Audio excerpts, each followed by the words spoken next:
ne bwoba ggwe n'osanga musajja mukulu ono Sean Stevenson tolemwa kusamaalirira bw'atyo n'amusaba abeereko naye olunaku lulamba. Kino kyajjukiza Katabazi olugero lwa bannayuganda nti obulema si buteesobola era mwattu balabika tebalimba. Katabazi agamba nti ono yamusanze mu Amerika wabula nga yazaalibwa n'obulemu. Omusajja ono mu buwanvu aweza yinki 2.5 era nga kigambibwa y'omu ku basajja abasinga obutono mu nsi yonna. Wabula ekyokuba mu mbeera eno tekyamutengula n'akamu anti agamba alinga abantu abalala bonna wadde ng'alina obulemu. Ategeezezza Katabazi nti embeera yeeyongera okumwonoonekera ng'awezezza emyaka 13 anti yamenyekamenyeka amagumba kumpi gonna naye nga tamanyi kwe kyava. Omusajja ono aweza emyaka 35 yeewuunyisizza nnyo Katabazi bwe yamutegeezezza nti mufumbo. Agamba nti mwaka gwa 2009 yalaba mwana muwala Mendisa Nis ataliko kamogo n'amutengula emmeeme era bw'atyo omwaka gwa 2012 n'amukuba embaga. They share a home together in Arizona, USA, and Sean tries to maintain as much independence as possible.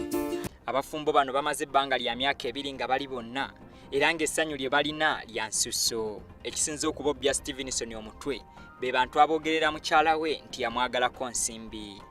Ye mukyala we agamba nti omwami we amwagala okuva ku ntobo y'omutima gwe era nga tewali kyamujuza kagube mukwano.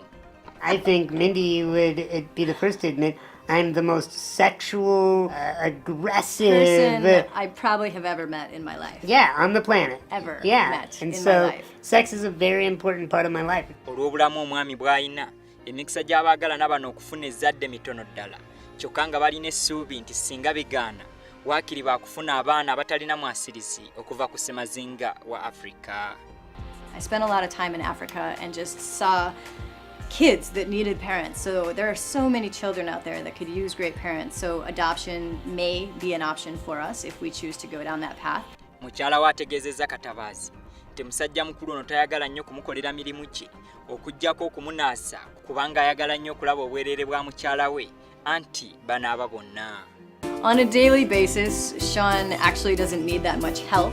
Typically what he might need help with is showering. And he likes that because he gets to hang out with a naked woman. Yeah. Ng'omuntu omulala yenna bw'akola okuba omulamu ne Semakono akeera kajjuza wabula nga ye akozesa byuma okusobola okukuuma omubiri gwe nga gulina amaanyi. Bano babeera babiri mu nnyumba yaabwe